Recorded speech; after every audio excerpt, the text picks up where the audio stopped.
right, everybody. Welcome to BO Boys for Monday, February 13th. F it. It's a raw feed. We're doing it live. I'm Clayton. Yeah, I'm Pat. And Clayton, this weekend was the big game. Yep, the big game. We of course, we were only referred to it as a big game. We did not purchase the rights to call it anything else. So this was big game weekend. Rigged game. It was all right. Well, we also didn't purchase the rights to call it the rigged game. So I will continue calling it the big game. But the big game's over. The premiere of Magic Mike 3 is over. And why don't you give us a plow for the weekend of February 10th, aka the big game weekend?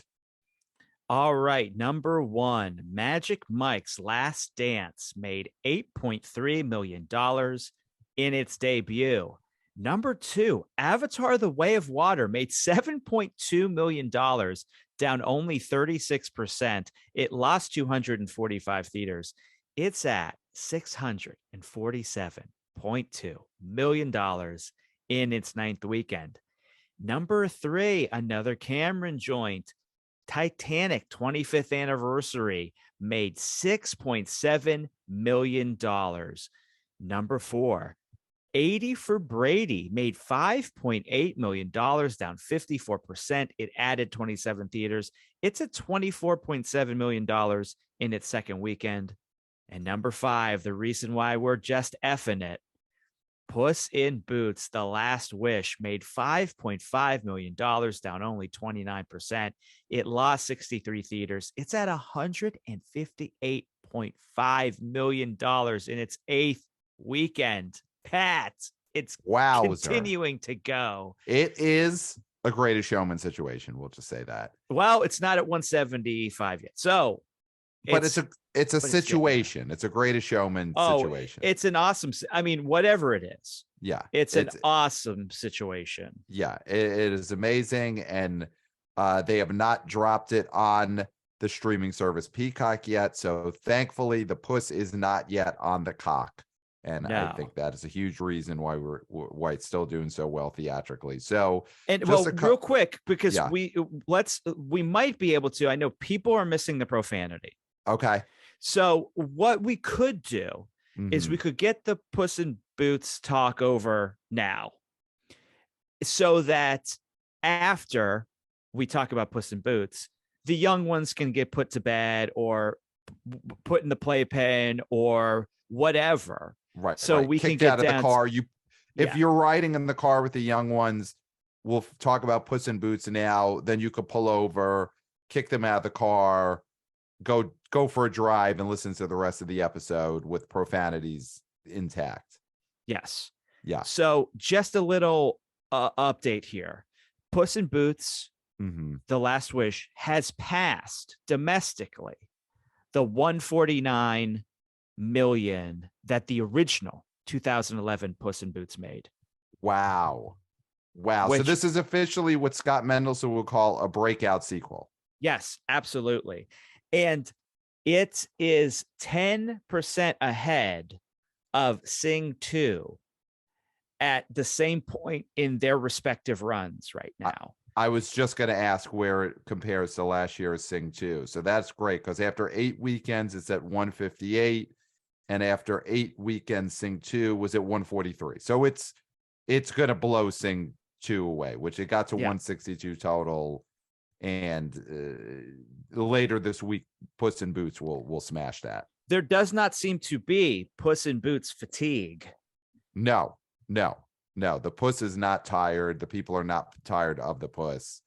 Listen, there is no other cheese for these rats out there at the marketplace yet, and it's really not going to change until Super Mario Brothers in another 6 weeks or so. I mean, listen, but I'll tell you, got a Marvel movie coming out this weekend, so there will be rats who will scurry to Marvel and start gnawing on Ant-Man. But it's not the same as Puss in Boots. But I'll tell you what. Yes, of course, the rats need their cheese. We know that. But something like Lyle Lyle Crocodile did not do this business because he's a bum. And we know that he's a certified bum. Right. And so this movie is a loved movie. It is a movie people enjoy. And so that is why its success is sustained. It's not only because of the rats needing their cheese. That can get you to the starting line, but it's not going to get you to the end of the marathon. Right, right. That could get you to the bad guys territory, could get you to Yes. 80, 90 million domestic, but it's not going to get you to, 158 and counting domestically. That's Yeah. because this is a good movie, good songs, kids are loving it, but so are the parents. So I think for this week, that is our Puss in Boots, The Last Wish talk. So now you may kick your child out of the car, tell them you'll pick them up later when the episode is done. Yeah. So now we could get into the adult portion of this week's BO Boys. Fuck it. We're doing it live from this point on. Yes. Fuck it. All right. Yes. All right. So motherfuckers, let's get into it. I want to quickly Let's not be vile. on... Let's not just be okay. coarse. Okay. So I want to quickly effing get into Knock at the Cabin. Drop to number 6 this week. Minus 62% decline in its second weekend, made 5.4 million. It's now at 23.3. Listen, this is not going to be an old situation. I mean, M. Night keeps these budgets nice and low. He self-finances it. The guy ain't losing his house on this movie. Nope. But as we talked about last week, Knock at the Cabin is pretty dark. It's pretty relentless, and it's not going to probably click any further at the movie theater. There's not anything that is really catchy to a mainstream audience in this movie the way Old had a fun gimmick. Now, and obviously Split had a fun gimmick. I do believe that this movie, what did it cost? 20 mil? Was that the budget? I think he keeps them at 20 or under. This might be like 15, definitely not higher than 20. He keeps them tidy, It's already at 23. Right. This thing is going to do really well on PVOD. Yes. And it's going to do Buffo Streamo for Peacock. And I know we're not the Streamo boys, so that doesn't matter. But still, I mean, again, it went theatrical, a lot of commercials, a lot of buzz. That's going to be good for its downstream prospects. Yes. It is always better to put a movie like this in movie theaters. Obviously, we're not saying put garbage micro budget straight to DVD quality movies in movie theaters, but something like Knock at the Cabin, you're going to make a little scratch at the theater, and it's only going to be more of a prime quantity, commodity when it does eventually get to PVOD and streaming because it was in the theater. But Knock at the Cabin is not going to break out or even get to an Old level of like 40, 50 million. That's not happening here. Now, can we then jump to the number 1 movie? Because you mentioned something, which was movies that were made for streaming.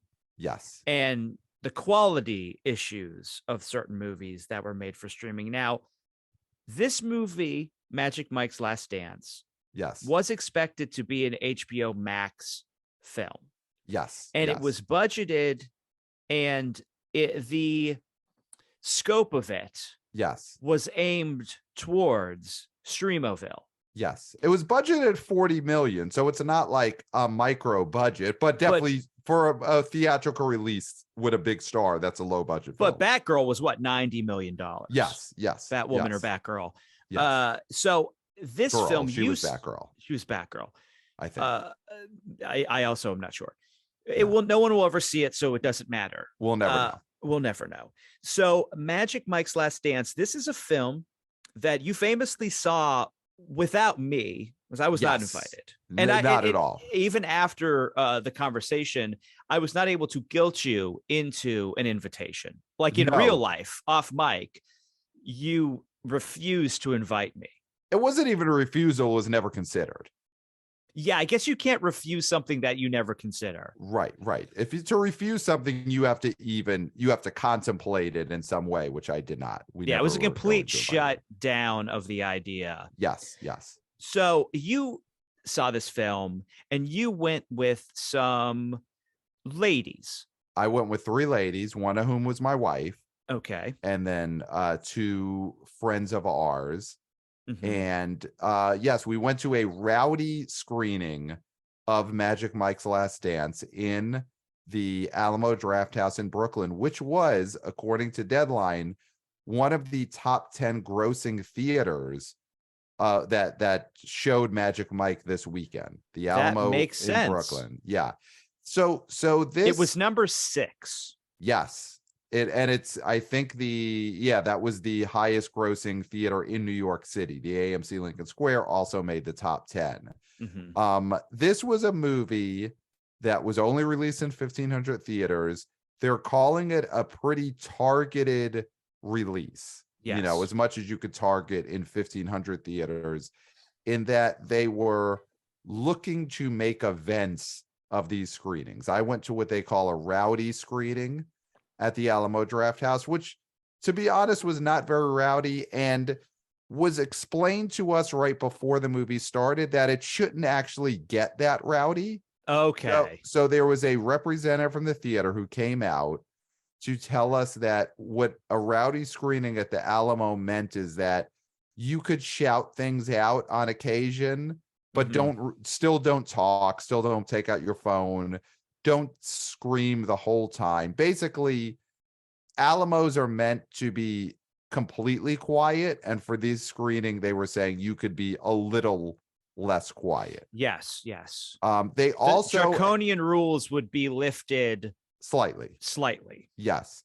So the other thing that immediately tipped me off that this movie might not do Bafa Bobo this weekend is that the representative from the theater also basically warned the audience. She said, I saw this movie last night, and it's a slow build. This is how the theater representative set this movie up before the rowdy screening. It's a slow build. She Okay. said it's not XXL, and Magic Mike XXL is the second film, regarded by fans as the best film because it is definitely the most outlandish, has the most set pieces, Mhm. even though it wasn't the biggest of box office hit of the three. It is definitely looked at now by fans as the prototypical Magic Mike movie. Okay. And the rep for the theater basically told us this movie would not be that. It was slower paced, less big numbers, less big production set pieces. Okay. And she was correct. This movie was, listen, we all like the movie. Channing Mhm. Tatum is a movie star. Soderbergh knows where to put a camera. It's a fine. What about Selma Hayek? Selma Hayek looks great. She does her thing. Charismatic as all get out. She's a Mhm. star, Yep. forever star. Yep. But yes, all to say, Magic Mike's Last Dance was not made to be a big, showy, nonstop theatrical party the Mhm. way the first and especially the second films were. This was a more Yeah. contemplative Mike, a more of a slow burn Mike, like she said. Okay. So I understand why this movie did not break out in a major way. Also, like we talked about last week, not a ton of promotion from Warner Brothers on this. It Yeah. was only in 1,500 theaters. But even so, we thought this was a movie, or at least I thought could have made 13 million, 14 million, only made 8 and change. But having seen it, it's not the big crazy event that you would want your male stripper movie to be in movie theaters. Now, when we're talking about ads and targeting, Mm-hmm. supposedly, and I don't watch any of these Mm-hmm. networks, but they use their discovery networks Mm-hmm. to promote this film. So when you were watching I guess the Property Brothers, is that one? That Dr. Pimple Popper, MD. Yeah, my 1,000-pound wife or whatever, Right. something like that. Flip it or flop it. I think Flip they it. have a flip it or flop it show. Yeah, those shows may have been interrupted by commercials with Magic Mike. And Yeah. And that's possible. And that's the target demo I think they were looking for. And it looks like they at least came out in some markets. yes. I mean, if you take a look at what the big markets were LA. So I'm sure the Mhm. Property Brothers play well in LA. A lot of property there. New York, of course, lots of property. Dallas, that might be a Dr. Pimple Popper MD market. Chicago, I could see them being into flip it or flop it. San Francisco, flip it or flop it. Houston is probably Property Brothers. DC, I don't know what they're watching there. They're just watching C-SPAN. So Mhm. maybe they threw some Beltway. I commercials. mean, that's the Beltway, right? Yeah, that's the Beltway. Toronto is number 8 market. I think that's a pimple popper market. Philadelphia, Oh, that's 1,000-pound wife territory. 1,000-pound wife probably got them out to Magic Mike there. Phoenix, I think they're watching all that stuff, but yeah, Phoenix is just they're watching pimple popper, they're watching 1,000-pound wife, they're watching Property Brothers. So yeah, I it makes sense looking at the top 10 markets that those are the big markets for the shows that they promoted Magic Mike on. That makes total sense. Oh, and I'm sorry. And this is honestly, I was not trying to make a joke. I No, think it's called never My are. 1,000-Pound Life is the name, not wife, Okay, got it, I got it. believe. So my apologies. I honestly was not sure of the name. And then there is 1,000-Pound Sisters, I guess, is a spin-off of that show. So my Mhm. apologies getting that incorrect. I'm not a Yeah, TV guy. not a TV guy. You're not, you're not, and also you don't love universes, so you're not part of the 1,000-pound universe No, of no. content. I Uh, don't do Little People Big World. I didn't right, follow any of those kinds of spin-offs of that show. right, right. Yeah, not my métier. So Magic Mike, it made its 8.3 million. It's also not going to break out. I think this is a movie where the opening, I think it's going to be a big drop off because I think Yes. it is a FTF for the fans situation with Magic Hmm. Mike. And I think the fans went opening weekend. They went to the rowdy screenings, and it's probably going to drop like a stone next week up against Ant-Man Quantumania. So is this, let's look at it from the Channing Tatum point of view. I mean, this is a guy who owned 2022. He had Dog, which was a really nice hit. Hmm. He had, of course, The Lost City, which made over 100 million domestic as a rom-com adventure movie. He's dating Zoe Kravitz. He's dating Zoe Kravitz. Listen, if that show was still on, he'd be having the best week ever, Yep, or at yep. least he would have last year. Hmm. Magic Mike's Last Dance, I think, is a lark. It is his character that he likes to play. It is a movie that the second one already had a drop off from the first one. The first movie was a phenomenon. The second movie made a lot less. It does seem like this was just a thing that him and Soderbergh wanted to do, and they knew this wasn't good. Listen, they made it for HBO. So Yeah, there was rumors, and I don't know if these are true or not. So it's I maybe shouldn't repeat it, but I read somewhere that there were rumblings that Soderbergh and Tatum were not happy with this going theatrical just because it was never meant to be, and the right, expectations were going to skew this in a way they might not have been happy with. Now, there's no verification of that. That's just like right, rumblings. But I could see that. I mean, Soderbergh is one of those guys who's very much intentional. He knows what he right, wants to do, but he also has played around with right. theatrical releases. So this is something that I could see him being like, oh, okay, well, I guess we'll just put it in theaters and see what happens. But And you know what? We advocate for that all the we time. do. And Warner Brothers, they did not spend a lot of money promoting this. And No. I think this was a situation where it's found money. You put it in theatrical and it'll make what it's going to make just based on reputation with the fans alone and these rowdy screenings. And the 1,500 theater thing, it's almost like a large Fathom event. Yeah. That's almost how you look at the opening weekend of a movie like this, is that it is a version of The Chosen season 3, episodes 1 and 2. Mm-hmm. It's for the fans. They'll find out where it is. They'll go to their screenings. I'm sure there were the same way there's church buses that take you to The Chosen season 3, episode 1 and 2. There were party buses that took people to Magic Mike's Last Dance. You Yeah, know, I mean, I think this is a good time to talk about like what are how do we manage expectations for certain release models, right? right, Because something like this, small release, targeted release, knows that it's probably going to only do Bafabobo or make money, real substantial money for one weekend right, because right. counter programming to the rigged game and The big just game, like yes, yeah, and just like next weekend there's going to be something else, right? right, And right, so I mean something else meaning Ant-Man Quantumania. So right. they knew this was a little bit of a window. So are we is it should we be managing our expectations better with some of these types of releases because we always give other pundits Mm-hmm. shit. I hope your kids are out of the car Right, for thinking everything should be a Marvel movie and thinking right, everything should open gigantically.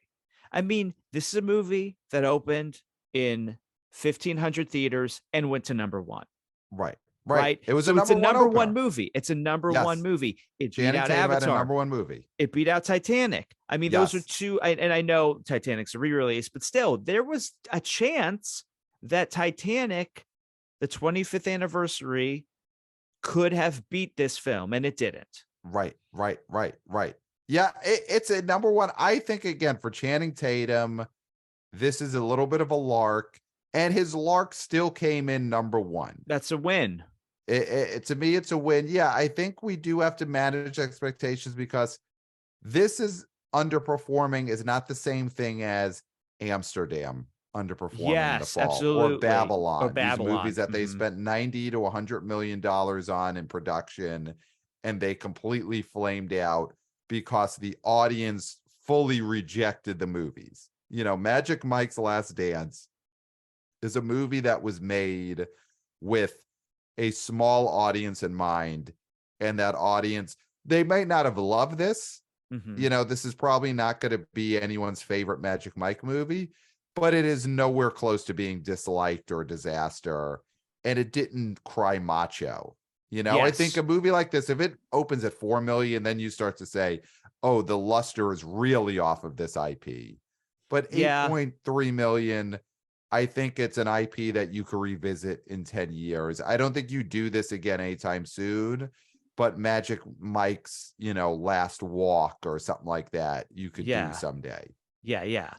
I think that well, it'd be Magic Mike AARP. Yeah. Yes. Yes. Yeah. Double ARP. Yeah. Yeah. Now, I do think that we might have been harsher on this because of our perception of Zaslav and what he's doing Mm. and what we think he's maybe cheaping out on some of these movies. But what I'll say is, like we said about House Party, always a niche property anyway. Right. Right. This movie, a lark. Right. The real test, I think, of Yes. this is going to be Evil Dead Rising or Rises. Yes. Is it Evil Dead Rises or Rising? It is Evil Dead Rise. Evil Dead Rise. I was wrong on both counts. Okay. Yes. That is a film that could make Bafabobo because Yes. most horror movies are done with lower budgets. Mm-hmm. That movie looks like it's very contained. And so therefore it was cheaper to shoot, but I don't think it's going to lose anything in a theatrical setting, at least from the trailer. The trailer was spectacular. Yeah. So this is a movie that needs to be shoved down people's throats. Yes. Yes. If Warner Brothers, you know, Evil Dead Rise comes out April 21st. So we got another 2 months. The Evil Dead remake in 2013, that made 54 million domestic, 100 million worldwide. Evil Dead Rise should be a movie they're hoping to make a ton of money with. Yes. And so if that opens in 1,500 or less theaters, doesn't get a 3,000 theater release, doesn't get marketing, then you could really, really point towards Warner Brothers is financially bankrupt and they just Hmm. don't have the money to promote movies anymore. That's going to be the Yes. test of these, HBO to theatrical releases that Zaslav pulled him out of just HBO, put him in theaters. He's got to put money behind Evil Dead Rise because that movie should be looked at as something that could be a big hit in theaters. I get it, Yes. especially having seen Magic Mike. I definitely get that this was an FTF for the fans, 1 weekend experiment. I think no harm, no foul on this. Not here to make excuses, but it is what it is. Yeah. Yeah. This was a IP that was at this point way past its prime, and Channing Tatum just likes playing this guy. You can't fault it. No, absolutely not. Flaunt it if you got it. So, let's talk about Titanic and Avatar: Way of Water, shall we? Yeah. So do we want to just pull up the all-time domestic? Is that what we're going to do here? Or Sure. Well, one thing I do want to note with this is last weekend, or our preview episode, I think we both were predicting, or at least I were, that Avatar: Way of Water was going to fall down the chart significantly. I think we both had 80 for Brady coming in number 2. we I did, had yes. Puss in Boots ahead of Avatar, and I think we both had Titanic 20th anniversary ahead of Avatar: Way of Water. My thing was I thought Magic Mike number 1, 80 for Brady number 2, then Titanic, and then Avatar. Mhm. They'd be nestled next to each other. Yeah. And then So Puss in Boots, of course, at 5, which we both nailed. yeah. So Or wait, here's I nailed, you did not nail. I had Puss in Boots ahead of Avatar, but I nailed the Puss. we both had Avatar falling down the chart, Mm-hmm. and it showed again. And this is a lesson that we should have learned, but sometimes you just don't you never fully comprehend the degree to which you can't doubt Big Jim Cameron. You Yeah. cannot underestimate Big Jim Cameron. Avatar: Way of Water came in number 2. We had it down at 4th, 5th. It came in number 2.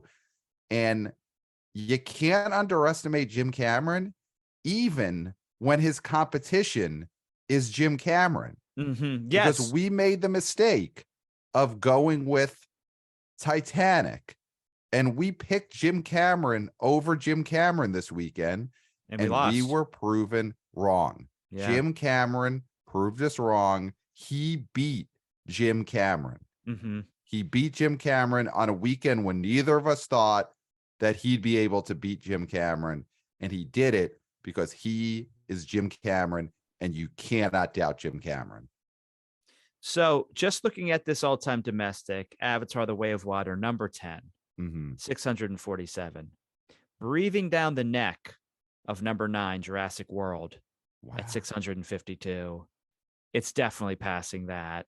Wow. Titanic now with its extra doubloons is at 666. Cool. Devilish number. Yeah. And it'll beat that, of course. And I mean, we're at this point now. Infinity War 768 is not looking crazy. Yeah, that's a tough one. I mean, I feel like that is a re-release situation for Avatar Way of Water. Okay, yeah. Because I don't see Avengers Infinity War ever being a big re-release movie down the road. That is not Endgame, maybe. Infinity War, no. No, I don't think Infinity War is ever going to make anything significantly more than what it already has. But Avatar: Way of Water, you could pencil it in for October and November of 2024, a few months before Avatar 3 comes out. Yeah. They're going to re-release Way of Water, and it'll probably end up adding another 60 million domestic that year. So I think that'll be when Way of Water gets past Infinity War. but it seems like Jurassic and Titanic are going to be the ones that it passes domestically. The thing is, Titanic still being out in theaters again. Is that just for this weekend, or is Titanic going to be out again in theaters this weekend? That's a great question. I think it was only this weekend. Just this I weekend. would I Okay. would assume it's only this weekend because you're not going to go up against Ant-Man. Yeah, Ant-Man's going to suck up all those theaters. Yeah. So, I mean, listen, Avatar Way of Water somehow in its ninth weekend continues to prove everyone wrong. It Mhm. continues to exceed any expectations. It's incredible. Incredible. Do not doubt Jim Cameron, even when he's going up against Jim Cameron. And now just to talk worldwide, because for giant movies such as these, we've got to talk worldwide. 2.2 billion. It's number 4. It is so close to Titanic. And the only reason Titanic is staying afloat above it is because of this re-release. Right. But once that drops out of theaters, we're going to have a new number 3 movie of all time. Wow. Avatar, The Way of Water. Wow.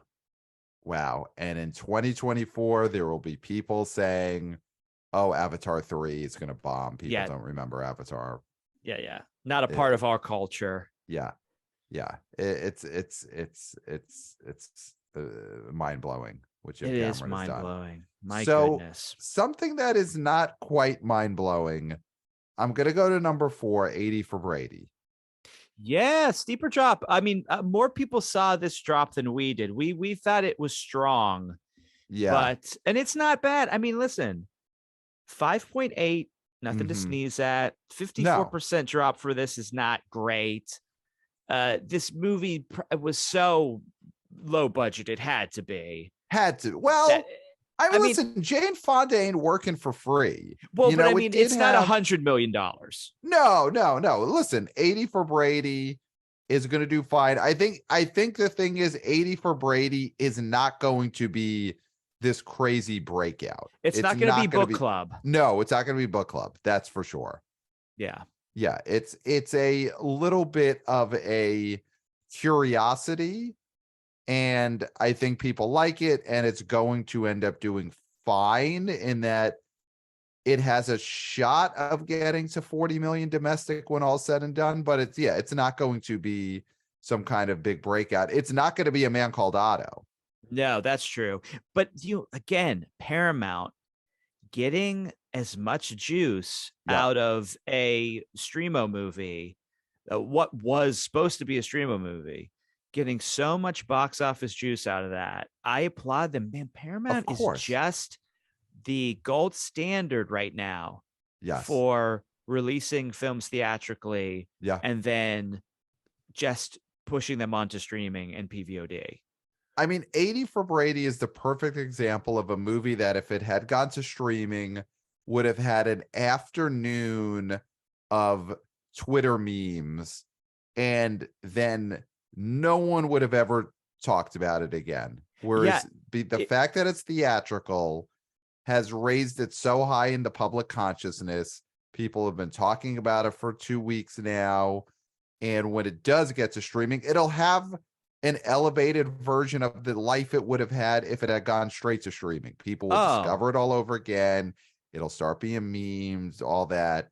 But it is so much more of a big deal in the public realm because it went theatrical. If it would have just come out streaming, there would have been a listicle. Here's 10 batshit things that happened in 80 for Brady. Yes. And people would just read that, and then that'd be it. They probably wouldn't even watch the movie. No, exactly. But it's going to be one of those movies that I don't know if it gets in the obituary of any of these actors someday. These are Guy all such Fieri. big stars. Yes, it'll get in Guy Fieri's obituary. He just doesn't do a lot of movies. Yes, so he'll get dinners, drive-ins, and dives, and co-star grocery games. Guy's grocery games. Will that get in there? I think I 80 for think Brady so. gets in the obituary ahead of Grocery Games for Guy Fieri. That's pretty big. It's pretty big. All right, but I think it gets in there. I think it gets in the obituary. I don't Oh, think it it's in gets his in there obituary. for Sally Field. Obviously not Jane Fonda, not Lily Tomlin. Rita No, Moreno. No, not Rita Moreno. no. Yeah, yeah, Doesn't but she have an EGOT or no? she Who does knows? have an EGOT. Yeah, Yeah, so yeah. 80 for Brady. Yeah, exactly. It's not obituary level of a movie, but It is if it's their last movie. yes, but that's an anomaly. Yeah, Yeah, yeah. yeah. Yeah, the same way like Cocaine Bear gets in Ray Liotta's obituaries just because it'll note he died after filming Cocaine Bear. Yes, yeah, yeah. Yeah, so 80 for Brady. Again, it's successful. It's definitely good that Paramount didn't just drop it on Paramount Plus, but it's clear now with that 54% drop, it's probably not going to break out in a big way. It's not going to No. be, like you said, it's not going to be book club. And football, people want to kind of, I do think that football season is now over, Uh-huh. right? And I do think there's going to be a sort of, let's move on to other things. I don't know how much people are going to want to think about football. I mean, I know a lot of people continue to want to think about football, but I think for the general populace, Right. we're moving on to basketball. We're moving on to hockey. We're moving on to other things. The Right. season is effectively over. I think something that could have helped 80 for Brady really break out and keep the sports fans engaged is if they had figured out a way to put a gambling aspect into this movie. Yeah. If because sports gambling, of course, was driving sports and the ratings of TV sports. If they Oh, had it's figured thoroughly out, corrupt. Yes, of course. I mean, I think it's thoroughly incentivized by gambling and gambling Sure. websites and We'll go with you. I think if Paramount had figured out a way to let the degenerate gamblers, which I say with love, to let degenerate I don't. gamblers gamble on the results of this movie, Mm-hmm.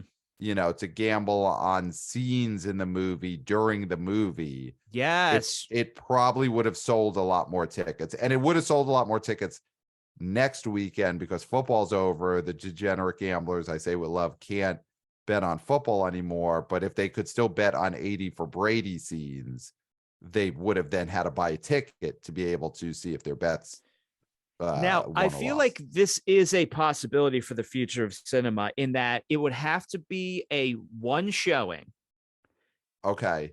and it would be a $200 buy-in, Mm-hmm. which would be ticket, right? But it's called a buy-in. Mm-hmm.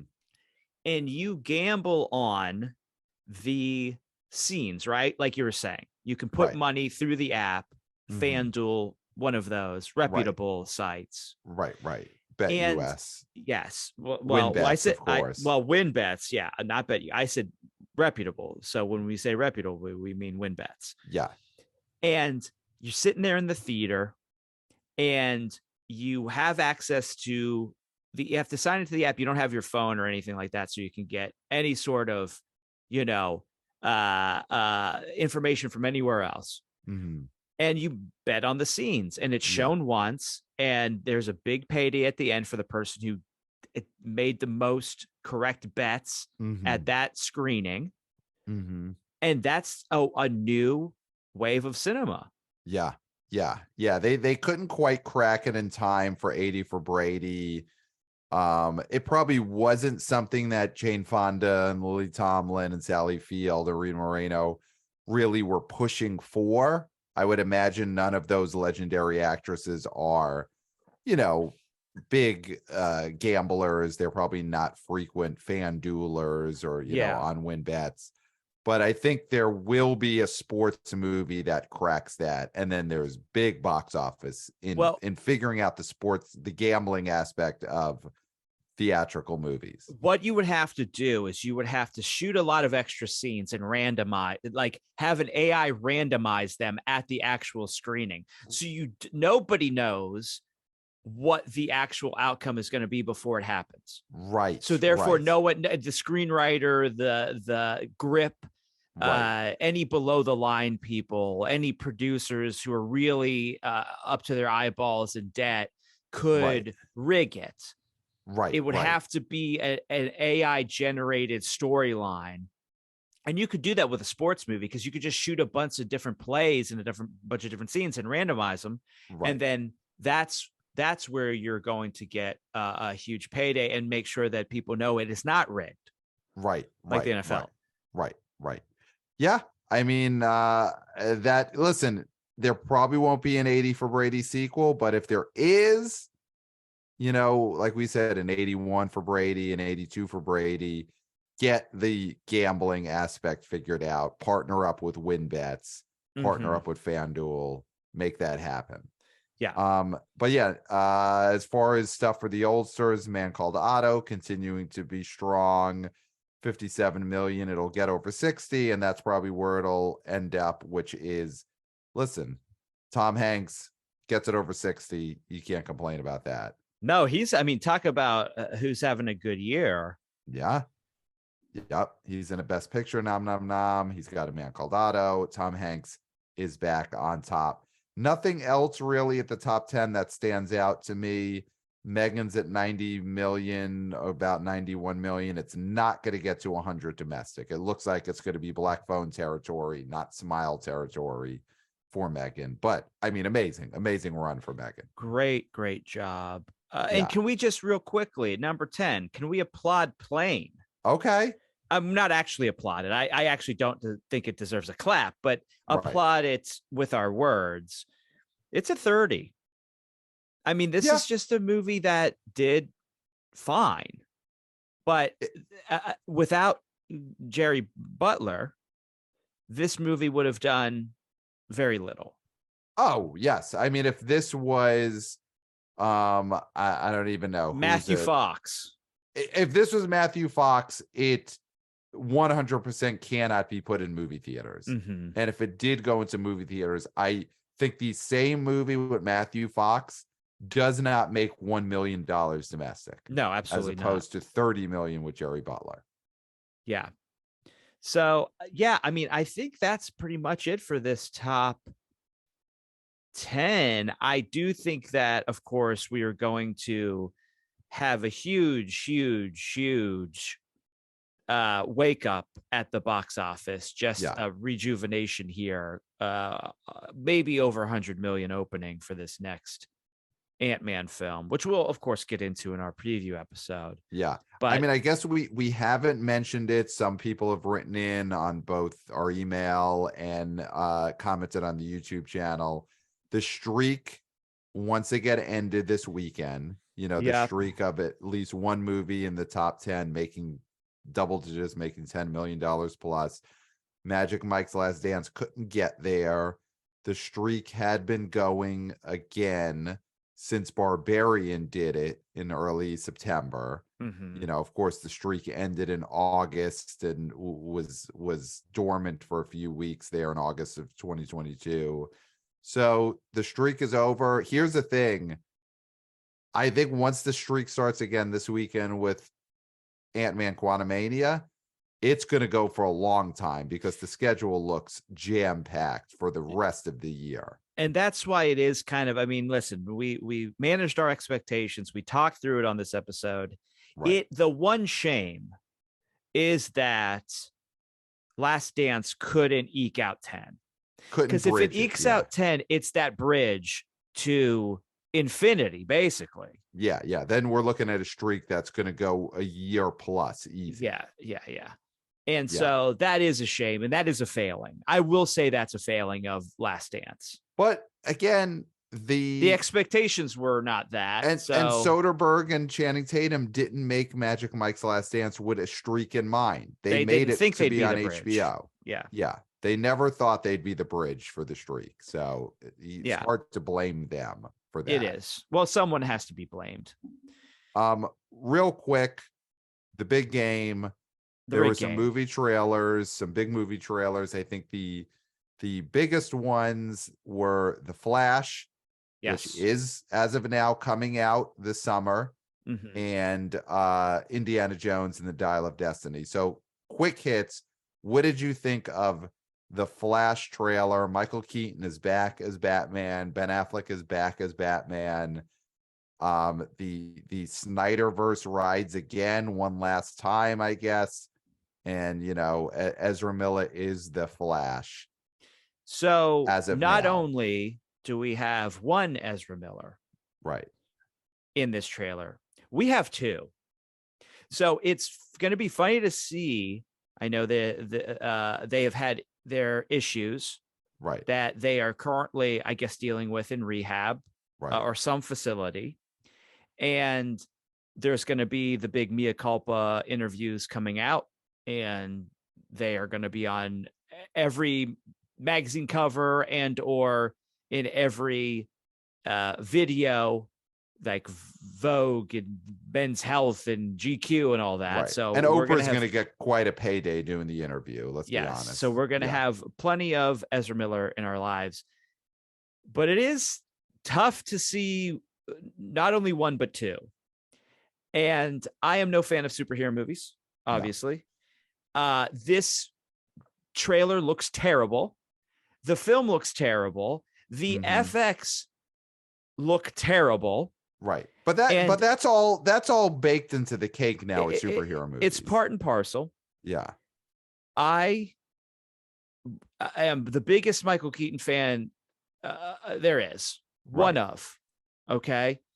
I'm in the Guinness Book. Look it up. Right. And I will not see this film. Okay.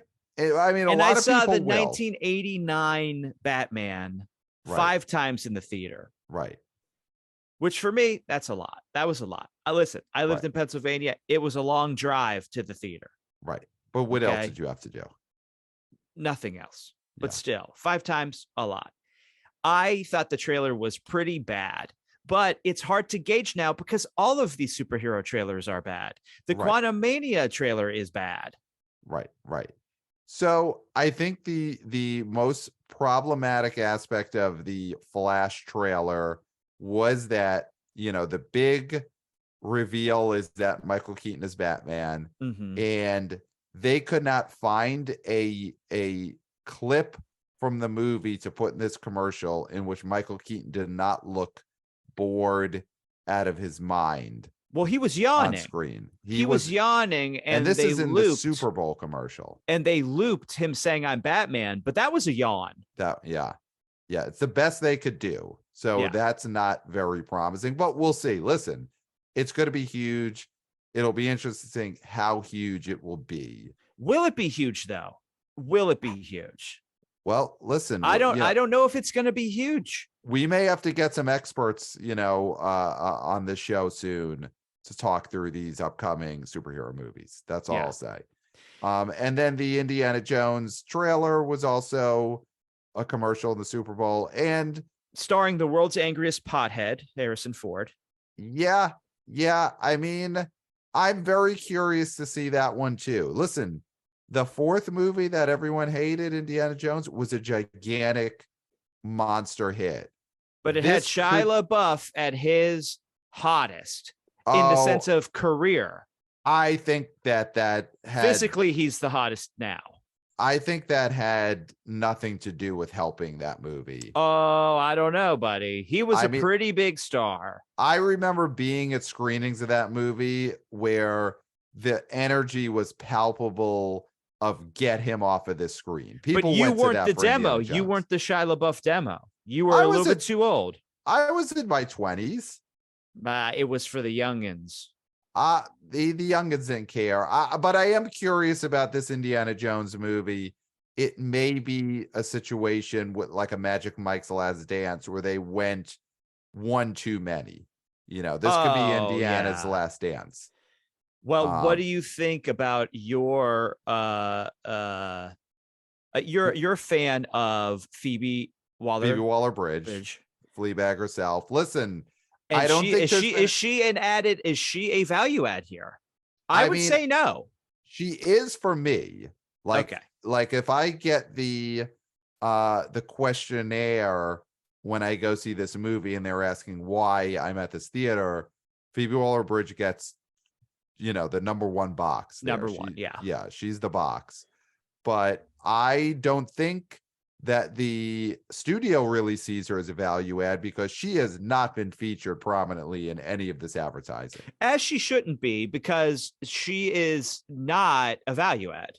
Well, I mean, we'll see if the advertising changes leading up to it, because she is the number 2 billed person in this movie, but the trailers are not treating her as such. But we'll see. It's also tricky when the when the male lead is in his 80s, and it's hard to frame what is this relationship. Not all relationships have to Absolutely. be romantic, of I mean, is course, but it she is. his granddaughter? Right. Is she his That is a granddaughter, or is possibility. she his ex-girlfriend? Like, I think they're having Or a hard something in time. between. Yeah.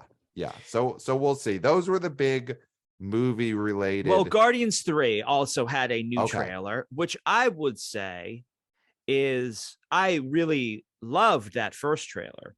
Okay. And I would say this is a step down from the first trailer, I would which say I it's hate when I see that. I hate when I see a really spectacular first trailer and then a so-so second trailer. Makes me feel like they should just stop when they are ahead. and I think that is just almost the norm for trailer progression. Is I almost never see a second trailer that is better than the first one. Yeah. They almost never get better. Mm-hmm. So there's just something about movie trailers where the first cut is usually the most interesting one. Yeah. And listen, none of that's going to matter for Guardians. That movie's going to be a monster hit. Yes. And I go back. I mean, listen, I do not like superhero movies. That is one superhero movie I will see because of course, Batista, Yeah. and because it's more of a sci-fi action picture, which I actually usually don't like. But Right. there's something about these movies that have resonated with me. Yeah. And I'm very excited for that film. Yeah. So those were the big news from the big game. Yeah. And there's your big game report. Clayton, I think we did it for We this week. definitely did it, Pat. Where can they find us? Email us at theboboyspodcast@gmail.com. We love getting your emails. Here's a quickie from Wannabe Oh Boy Reed. The subject matter is profanity and Magic Mike. And Reed says, I miss the F-bombs. There's an easy solution. How about B.O. Boys Junior Edition? Since the rats have no attention span, make it 6 to 8 minutes. You could call them rats on the Junior Edition. You can't mention the puss on the cock, and the constant la la blasphemy must end. Sounds like you think Magic Mike got the shaft. That big shaft is rubbing you the wrong way. It's almost like you are on your knees waiting for an explosion of theater count. So that was from Reed. Thank you, Reed. I mean, something to consider. B.O. Boys Junior Edition, a short spinoff for the rats. We will take it to management, and we'll definitely consider it. So thank you, Reed, and everyone. Email us at theboboyspodcast@gmail.com. Follow us, subscribe on our YouTube channel. Every episode goes up on the YouTube channel. So subscribe, like, smash that like button. We're pointing down right now. This is the moment when we point down for the YouTube fans to smash that like and subscribe button. And of course, give us 5 stars on Apple Podcasts, leave a review, 5-star reviews only. We've gotten in the last few weeks some more 5-star reviews. So you know what? On an upcoming episode, we will read the texts of those reviews. So leave us a 5-star review, and we are going to get to those very soon and read those reviews. And of course, follow us on social media, on Twitter at the BO Boys Pod. Wannabe O intern Christopher doing great work with the clips there. He knows the moments. He knows the moments to pull out, and all the moments are there on our Twitter at the BO Boys Pod. Clayton, that's it. Don't you, very quickly, don't you have another podcast or something? I, of course, do have another podcast. Thank you for reminding me to remind everyone that I am a co-host of the Show Me the Money on the Sports Gambling Podcast Network. Myself and Nick Turner are leading the audience on the road to the Academy Awards. Listen, it's heating up now because you've got the SAG Awards coming up soon. You've got the BAFTA Awards, the Indie Spirit Awards, Producers Guild, Directors Guild. We teach you how to gamble on all those shows. And of course, the big one, the Academy Awards take place in March. So subscribe, listen to the Show Me the Money on the Sports Gambling Podcast Network, presented by WinBets. That's WYNNBETS, WinBets. Gambling problem? Call 1-877-8-HOPE-NY or text HOPE-NY 467-369. Or don't. Or don't. Either way, it's all the same. All right, Pat. Well, we did it. Yes. I don't think there's anything left to say except for until next time. We'll smell